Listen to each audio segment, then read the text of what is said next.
Robyn Johnson, I must say you were the first hockey player to be on the show. So thank you very much for gracing us. I know some will argue, but yeah, you never got an invite or that sort of thing. But I'm like, no, Robyn was the first. So thanks for coming in. I really appreciate that.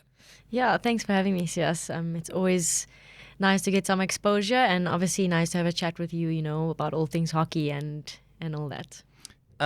Robyn, you are a very busy person. So thank you for your time. I appreciate that. How's school going at the moment? Because there's the school life, which is the work sort of thing. Then you playing hockey. You've just been to Korea. There's an Olympics coming up. There's All Africa Games. It's all happening. Where do you find that sort of balance at the moment? Sure. So yeah, so I don't know. Some people ask me this question is like, how do I manage my life? And I think, being an athlete kind of, there's that pressure on the field and you want to perform and you want to, make these decisions in like 0.0, whatever many seconds it is. And I feel like I enjoy the pressure and the, all the tasks that I have at my, I have to complete and things like that. So I don't know, I just kind of get it done. If that answers your question. Yeah. So would you prefer your life to be hectic and busy and on the go all the time? Or, I mean, in a perfect world, obviously we'd all love to be professional sportsmen and women doing what we do, but I get the sense that you like being busy, you like being on the go. Yeah, definitely, 100%. I think maybe it's also a Joburg thing, right? Absolutely. We don't sleep, so I mean, yeah, I love being busy, and it keeps my mind busy and my mind active as well. And I just feel like if I'm not doing anything with time, what am I then doing? I'm just wasting time when I could be doing something valuable in that time. So I feel the same way, and I'm like, if I'm not doing something, I'm almost like antsy. Mm-hmm. I've got to do something productive. Your role at school, you're involved with sports. Are you like the cool sports, coordinator, or are you quite strict, or how do you approach that?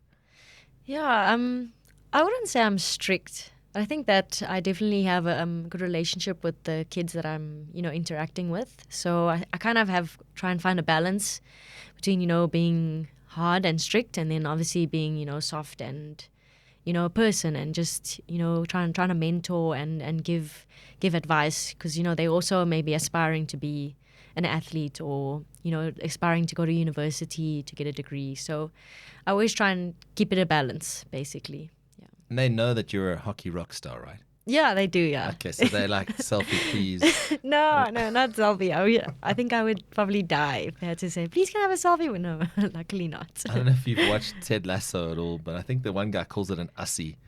So I'm like, okay, an ussy. But I think that adds to the responsibility, knowing that they can see you play on hockey and on TV at these massive tournaments. Does that sort of motivate you a little bit more? I know sometimes it's a grind. Like you go to school, you get the work done, and then there's training. And it was freezing the other night when we brought our cameras down to come and film you there. Yeah. It's a grind though at times. Yeah, it does get. I'm not saying that it's easy all the time, and I am used to doing so much all the time. It does get tough at some stages. And you got to kind of take breaks here and there and kind of reset so that you don't become, I don't know, I like to use the word stale, if that makes sense. I got you. Yeah, so I mean, we had a week just before the past week, just after we came back from Korea, we had a week off of training and stuff, so that was kind of a reset moment. And now we move forward, so yeah. We'll get to Korea in a minute. How do you disconnect? Like, what do you do to disconnect? Because I think for a lot of elite athletes, and you're one of them, there's this constant sort of focus on high performance and performing at that elite level. It's sometimes hard to disconnect from what is expected from you. And at the same time, you're always thinking about the next training session in a way, or the next game. How can I get better? Because that's part of the homework. It's part of sort of analyzing, and especially as a midfielder where you are the link between attack and defense and you play such an integral role. I imagine at times your brain is just all about hockey, and it's important to disconnect. Yeah, I mean, I think, you say elite level. I think for me, what I've realized playing at elite level is the psychological and the mental aspect is probably the biggest part of being, a top performer. And I feel like if you don't actually disconnect, like you say, from not thinking about it, it's very hard. it actually wears you down more than you think. Because the physical part and playing hockey is for me, it's the easy part, right? That's the fun part. Yeah. But it's actually just really trying to focus your mind and actually relax your brain on all the things you have to think about. It's really tough. Yeah. I know there was a period where I would try and meditate, so that was something that I think helps a lot. I mean, obviously, also just staying away from hockey, not looking at equipment, not looking at videos, playing another sport maybe, maybe some paddle here and there. We're not going to talk about paddle right now. Yeah, so it's just doing other things that you wouldn't Sure. normally do. So yeah, that's how I try disconnect from it. And the reason I ask is because, like, I think that's sort of like, and it is a cliche, but that like champions mindset, if you can put it that way, those people that are dialed in 100% of the time when they're expected to, but also who manage to dial out and sort of stay disconnected when they need to, are sometimes the most successful, or find that sort of balance where they can turn it on at that elite level. And that's why I'm asking for you, is it a case of going, taking the dog for a walk, or is it a case of paddle or playing a round of golf or going to watch a football game? You know what I'm trying to say? So that's where I kind of find it so important, because those successful athletes tend to get it right more than others. Yeah, of course. I mean, in order to perform at top level, you gotta, know how to rest and relax and really just take it easy, because, we also need that, normal life, I suppose. Yeah. I was reading an article where you said that you got your sort of international break a bit later in your career, because you've been playing hockey a long time. I know you started off playing a little bit of football, and then hockey, as you say, chose you. Yes. But looking at that, has that changed sort of every time you get onto the park wearing the South African colours, if it's indoor or outdoor, because you've had a bit more time to work and fine-tune your skills to get to that? Because you tend to see some people that come in and it's literally under 16, under 18 schools, under 21s, and they're in the mix. Did that sort of time where getting your chance make you hungrier for success, or from a mental point of view make you more determined to be successful? 100%. Okay. It wasn't easy, because it took me felt like forever, Sure. to achieve that. But I definitely think it's been worthwhile, and I can be proud of what I've achieved, because I never gave up. And yeah, I finally at least got my first cap, for indoor and outdoor.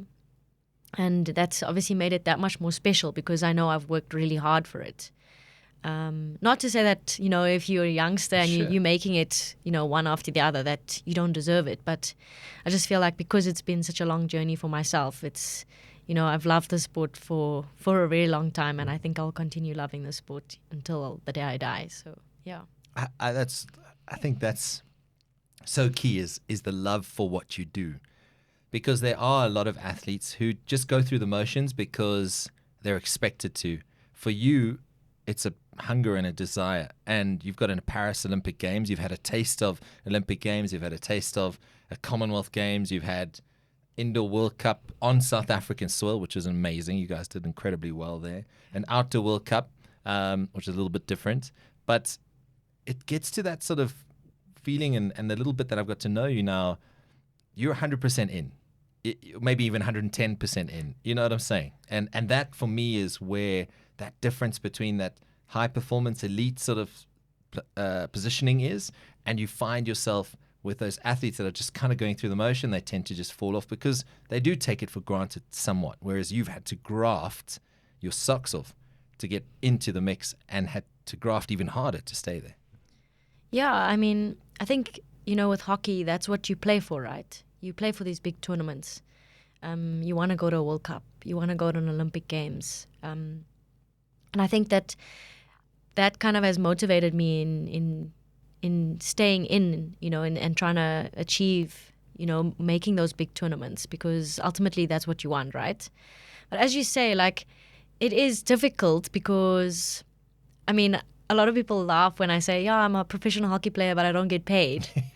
And they're like, but why do you do it then? And then, like you say, like, it's because you love the sport, because you're passionate about the sport. And I will spend hours in the week training, going to the gym, doing my running sessions, trying to balance my life and work. So there's obviously a reason why I'm doing it. It's because I love the sport, right? And I get to go and experience these amazing tournaments and meet new people and play good hockey. So yeah, it's all about the experience as well. Speaking of the experience, how was Korea?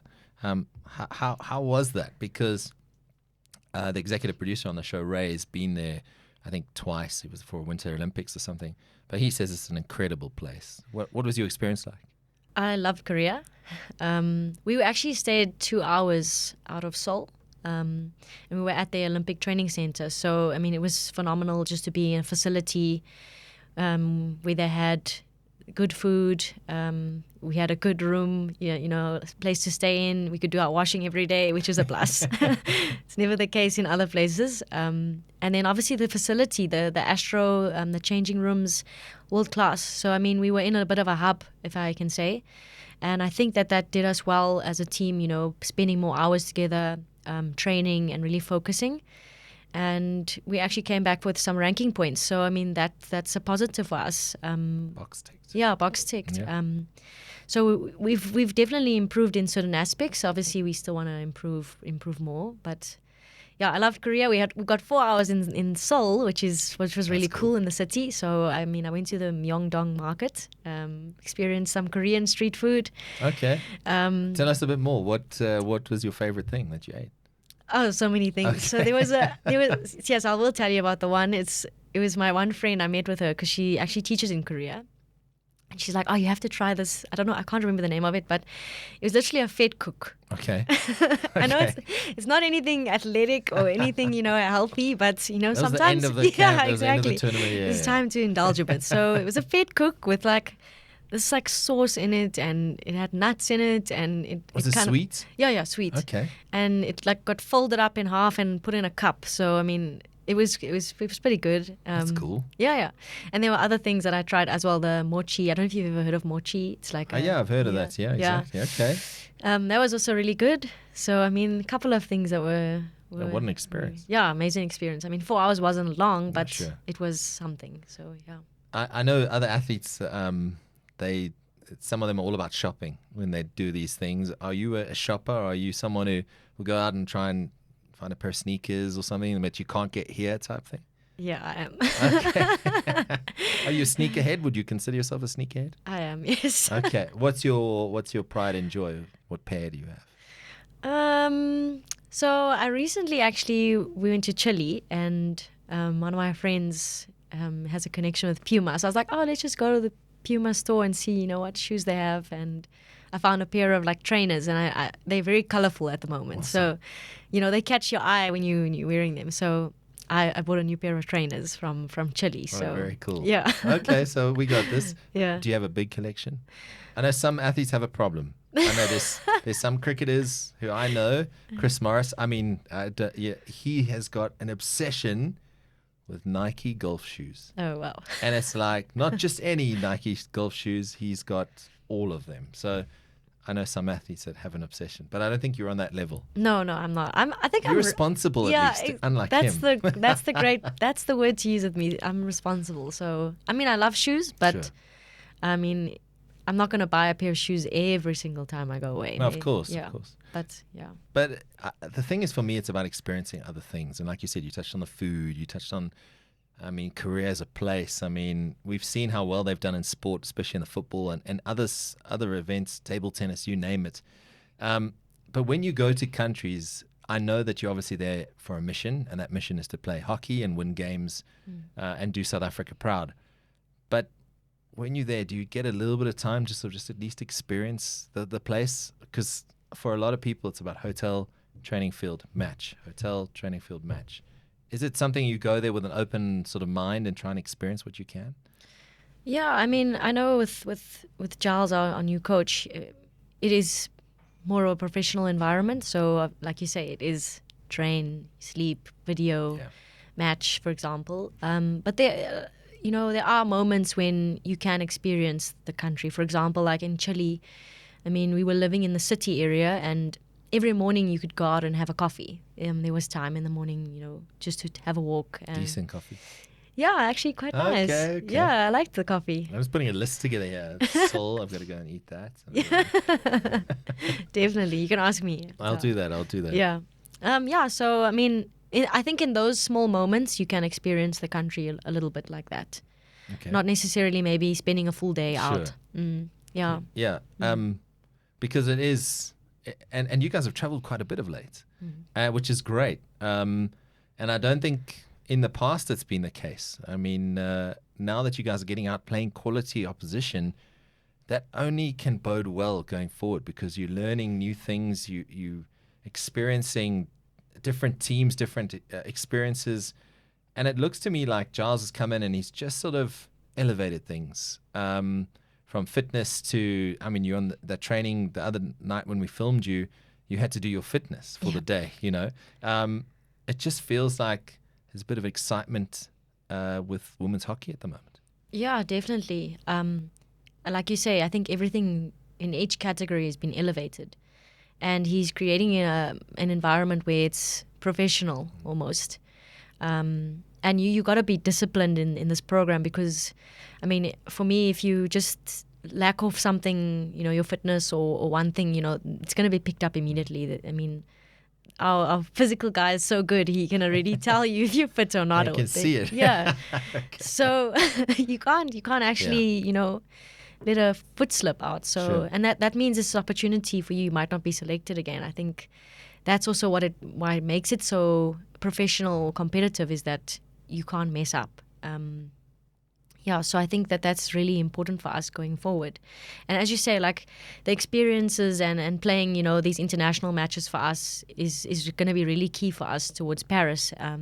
And that's where we wanna do well. We wanna try and, put our hands up on the world stage and say, look at us play Africa's hockey. number one team. Yeah. So there is more spotlight on you guys. Definitely. With all due respect to the other teams, Egypt, Ghana, but South Africa's still number one on the continent and have been for many years. But you mentioned Paris. Have you been to France? Have you been to Paris? I stopped over in France with the plane. That's like my Australia. I was at Sydney Airport for 3 hours. That doesn't count. No. But the reason I ask is I think it's going to be an amazing Olympic Games, because Tokyo was all about COVID. And also to know that it was postponed by a year, that also must be like quite demoralizing, because it's all about those 4-year cycles. And Tokyo was your first Olympic Games experience. And was it quite like when you heard, it's been postponed, was it a relief, or was it kind of like, oh man, I'm going to have to wait another year? Or how did you approach that? I think in a sense that, you have to peak at a certain time. I think, if I recall, I was, I felt ready when I was like, okay, it's happening. And then when it got postponed, I was like, actually, we need more time. As a team, we need to prepare more. It's probably better for us to have more time. So I think in the long run, it was better for us as a team in terms of preparation. But obviously, it added a lot of more stress, because, COVID was still around. And I remember we were in a holding camp in Poch. And if you caught COVID in that holding camp, I mean, your dream was going to be over. That must have been so stressful. Yeah. So, I mean, and then you have to do all this testing. I mean, I remember we had to do testing. It was ridiculous. So, I mean, that was probably the most. And then you had to travel still all the way to Japan. And then even when you got in Japan, you had to test. So, I mean, I think that added a huge element of stress. But thankfully, I mean, I think our whole team got through all the testing protocols. So at least, yeah. Yeah, I don't think you guys had an issue there, hey, once you were there. No, but we heard not so like many. Sevens guys were. Yeah. I mean, Neil Powell was not even at the tournament. He was there, but not anyway. Yeah. So thank goodness. But how much more stress does that put on you, knowing, firstly, you're going to Olympic Games, but please don't let me test positive for COVID at any stage, because I don't know how you slept building up to that tournament, to be honest, because it must have been incredibly stressful. It was stressful, yes. I'll actually tell you, I don't think I've told my teammates, but I think I got a stress rash over Really? my whole body. Okay. And then I phoned the team doctor and I was like, oh my gosh, doctor, like something's happening to me. It's like a day before we had to fly out. Oh, man. And he's like, no, don't worry, it's probably just stress induced. And it was like, I was just so stressed.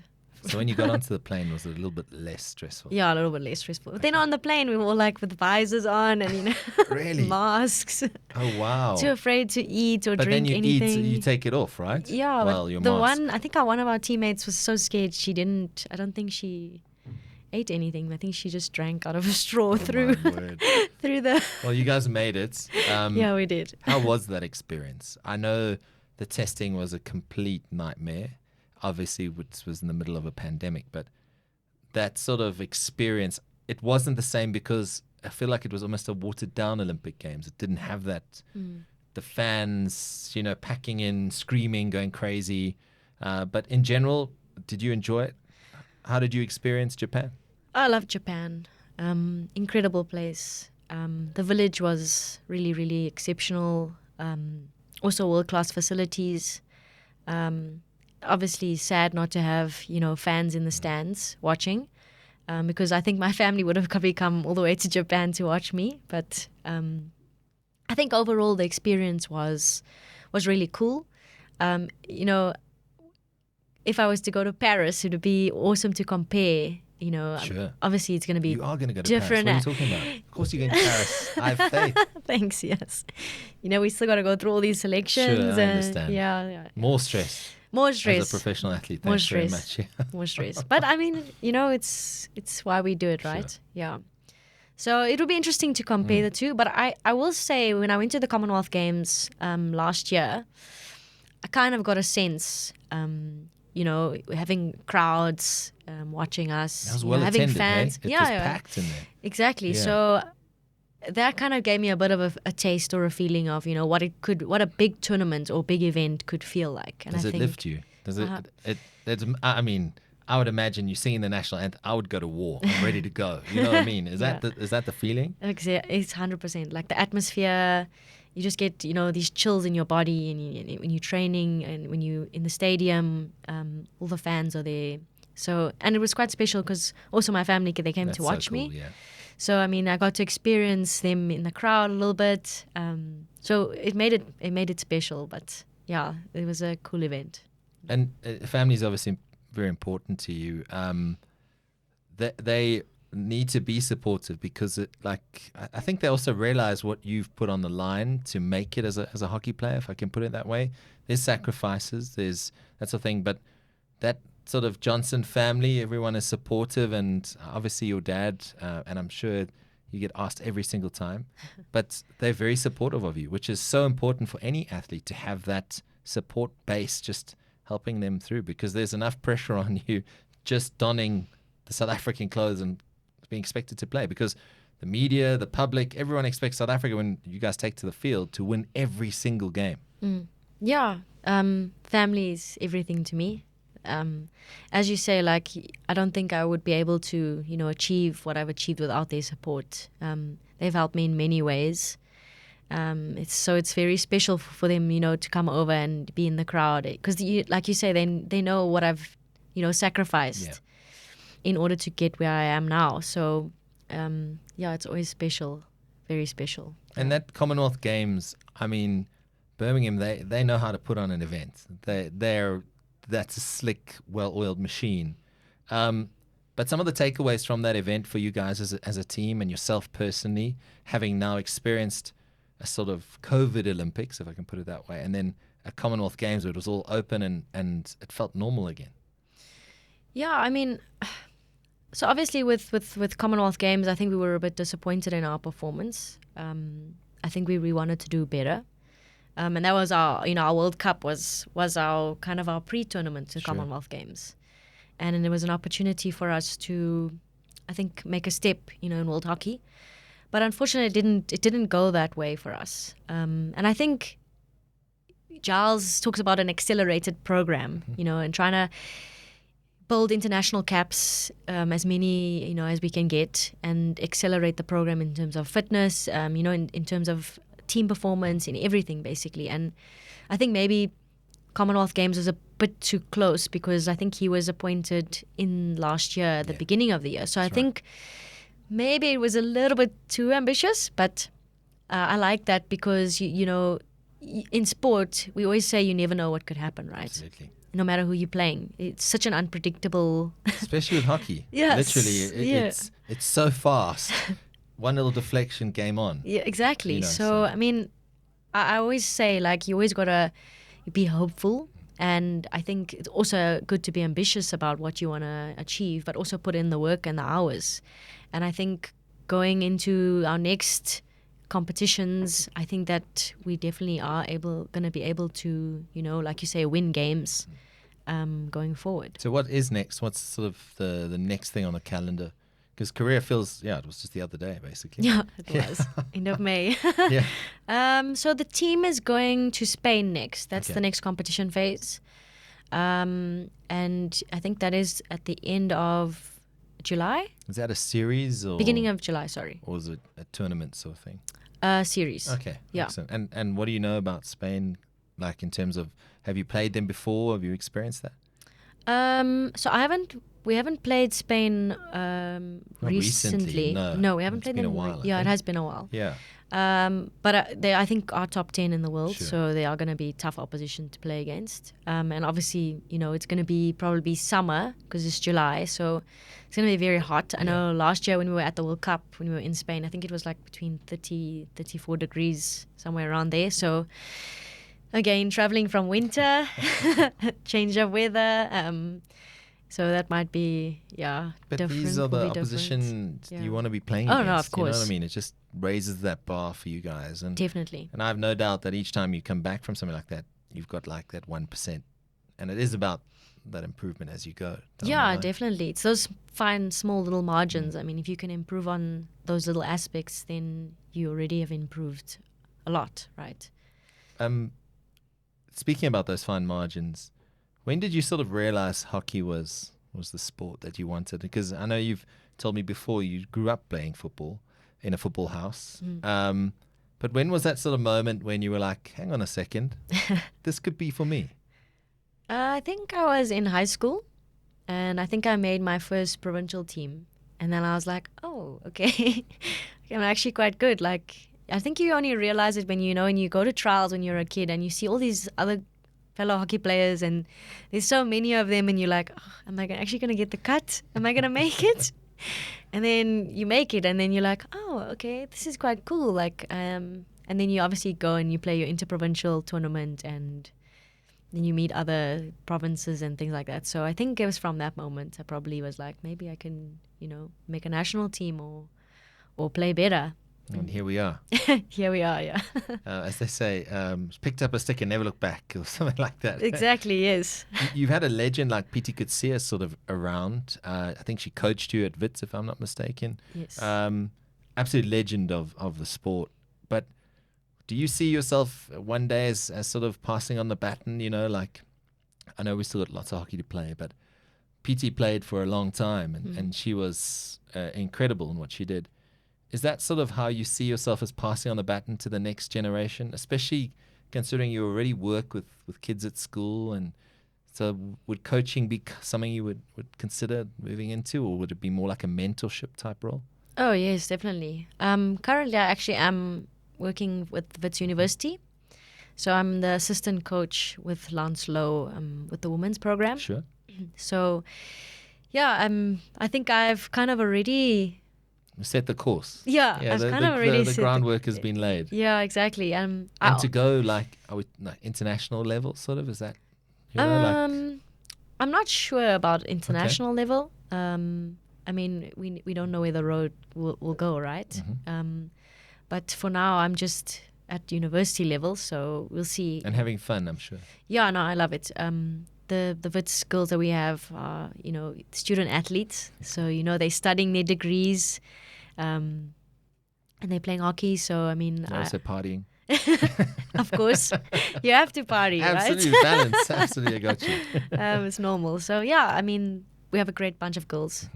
And what's nice is that because I'm still a current national player, I like to look at it as that I can, give them relevant feedback. Exactly. You know what I mean? Like real time almost, where I can be like, this is, what you should be working on, these aspects, as an individual player, and hopefully that can help them, improve, but also make a national team. Absolutely. Because there's definitely potential. Yeah.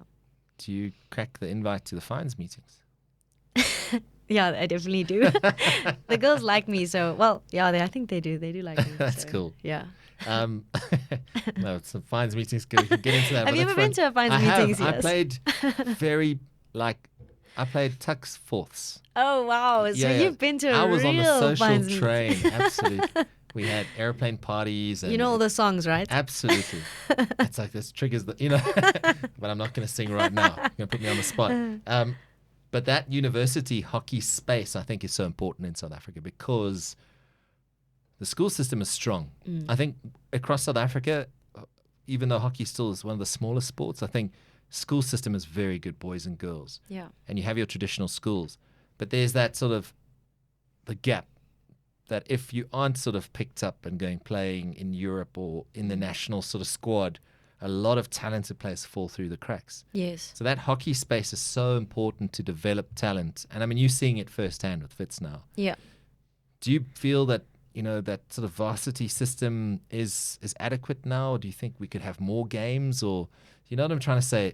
As far as I'm concerned, you have so many talented athletes, but there's only so much space. Not all of them are academics. Yeah. But to play at that club hockey sort of university level, in my opinion, it's not quite where it should be because we have such a talent pool that's coming through.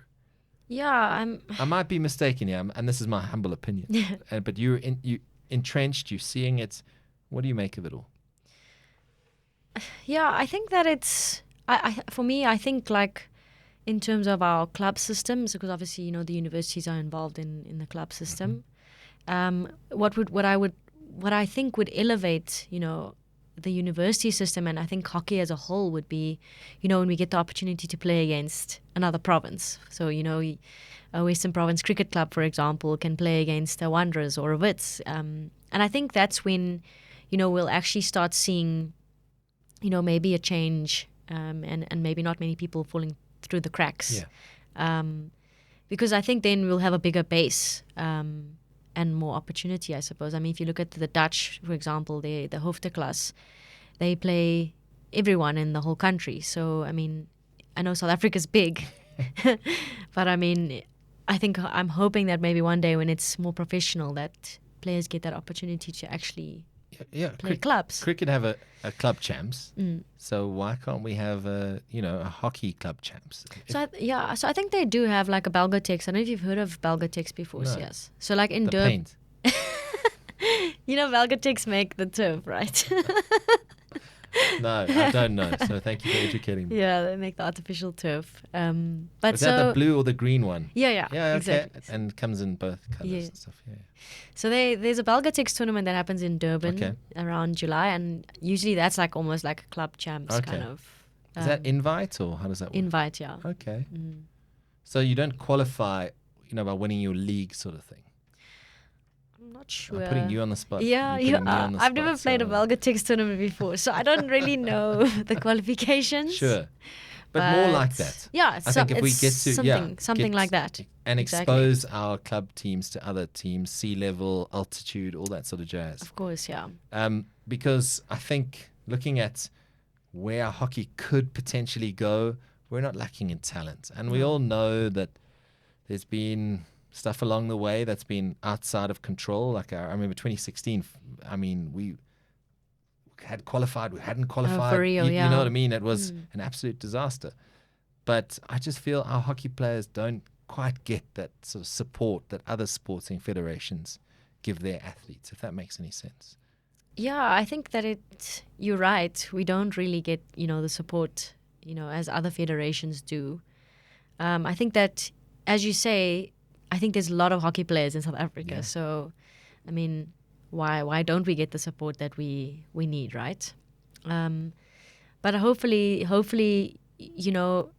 us as national teams, not to add any pressure, because there is already, we do well. And hopefully then from that, performances, we can actually, start turning people's heads a little bit. And I feel like maybe they'll corporate South support us. Africa needs to start sort of, look, I know the economic climate is what it is, but I just feel like corporate South Africa, for some reason, haven't quite, I know companies like Spa have been involved and that sort of thing, but I just feel they need to sort of just pull their weight a little bit more, especially with the amount of talent, because those CEOs, those CFOs, MDs have kids Playing hockey. You know what I mean? Yeah. So that's why I just feel like with the amount of talent we have, we just haven't reached that true potential. And I know that you guys go out there and give 120%.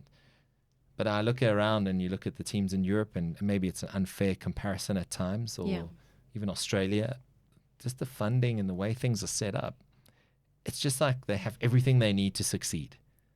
And there's nothing hindering them from, and I know it comes down to funding, and we can sit here all day and debate this, and I'm not going to put you on the spot. But in my humble opinion, I just feel we've got incredible hockey players, men and women, indoor, outdoor. You guys just need a little bit more like funding or something, and corporate South Africa needs to get behind you guys, because you do us incredibly proud. And there has been improvements over the years. Yeah. And it will be improvements, but it's about closing that gap on the rest of the world. Yeah, definitely.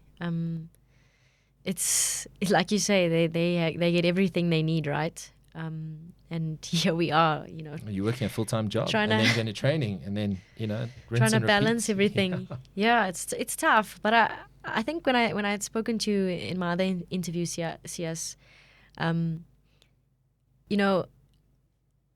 I feel like, are we really South Africans, if we don't go through these hardships? Absolutely. We're a resilient bunch. Exactly, yeah. I'm not to say that I don't want the funding. No, of course. But bring all the funding. we need the Women's funding. Hockey. So, I mean, it's kind of also made us so adaptable. Yeah. And as I said, like, we have this, I feel like I have it, it's grit, it's the determination, it's that willpower, kind of motivating you to go through all these hardships or the obstacles.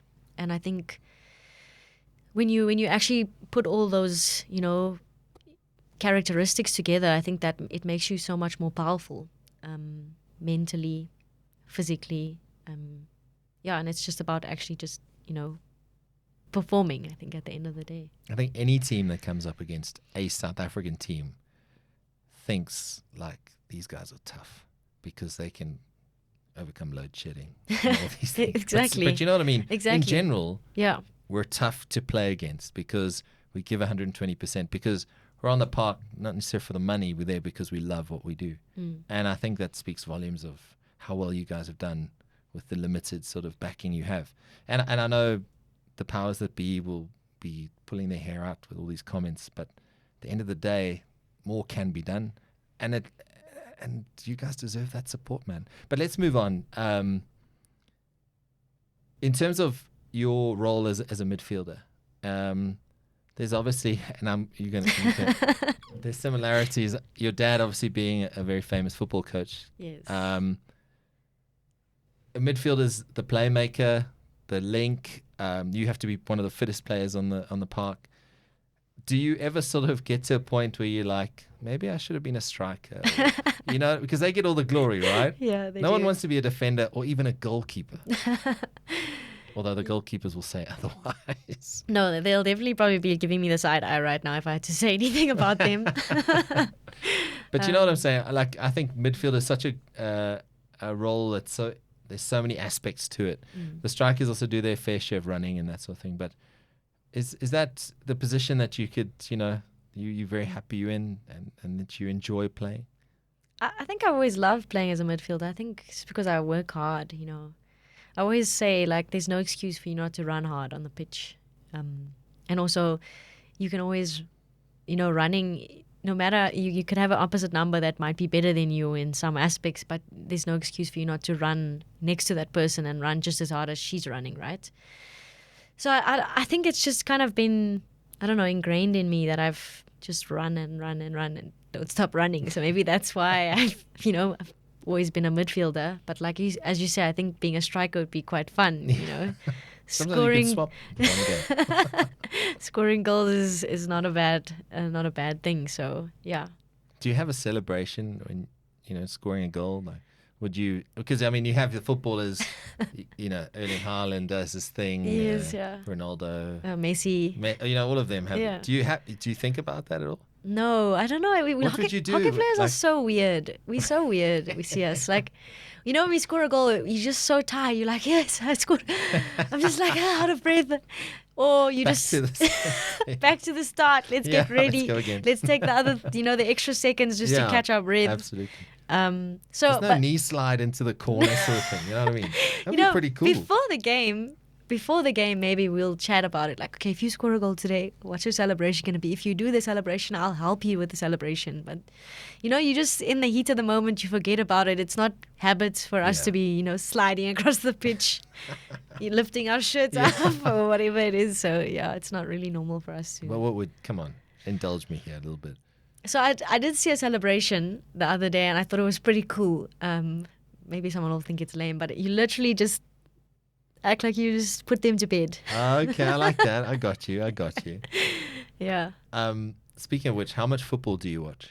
Do you watch a lot of football? Just because I know you're a passionate fan of the sport itself. So at the moment, I'll be honest, I haven't been watching a lot, but I have been, keeping an eye out for it. So like, I know with the Women's Champions League final was on, I think it was Wolfsburg versus Barcelona, and I think Barcelona won 3-2. So, I mean, that was quite an exciting match. And then obviously some of the Premier League matches, when there's something happening, Man United, Liverpool, or one of those big games, I'll definitely, watch. Do you have a team that you admire from a distance? If I'm not mistaken, you didn't commit to a team. I didn't commit to a team because the only team I really commit to is whoever my dad coaches. Fair so enough. I remember when he was with Al Ahly, it was only Al Ahly. I only supported the Egyptian Giants. So I don't have a specific team, but I do like watching Man City. So obviously Pep Guardiola is a remarkable coach. I like watching, his style of football, his philosophy. I would probably say them. Okay. Yeah. And that formation that he plays is insane. It's like, I would love to know what you and your dad talk about when you watch football games, because I'm sure you do analysis of formations, the lines that they're running, that sort of thing, right? Yeah, sometimes. I mean, it's even with hockey. Like when I'll play my hockey match, he's like, why didn't you do that? Or change your position into this so your formation does this, and then you would have. Oh, so he actually gets involved like that. Yeah. Okay. Yeah, definitely. Yeah, it's quite interesting. Having someone like your dad who goes through the football pressure, and does that help with what you deal with, like when you're playing in these big tournaments, Olympics, Commonwealth Games, World Cups? Yeah, definitely. I think I mentioned to you that when you're trying to get in the head of your coach, what is he thinking? I'm trying to, what should I say in this situation, or how do I react? And it's always nice to have conversations with him about, what's going through a coach's head. What in this situation, what would you say? What would you do? Yeah. How do you think of it? So, I mean, from that perspective, I definitely have, picked his brain in terms of that. And obviously then, what it's like to live like an athlete, eating, sleeping, all those little things, what makes a difference? How do you perform on a pitch, So, yeah, it's been helpful. I can imagine. Yeah. That's pretty awesome, helpful. Yeah. I think that's amazing. Definitely. I'm a huge fan of his work and obviously of your work too. I think you guys are incredible human beings. How would you like to be remembered as a hockey player one day? And I'm not preempting anything, but please don't, Robyn's still been around for a while.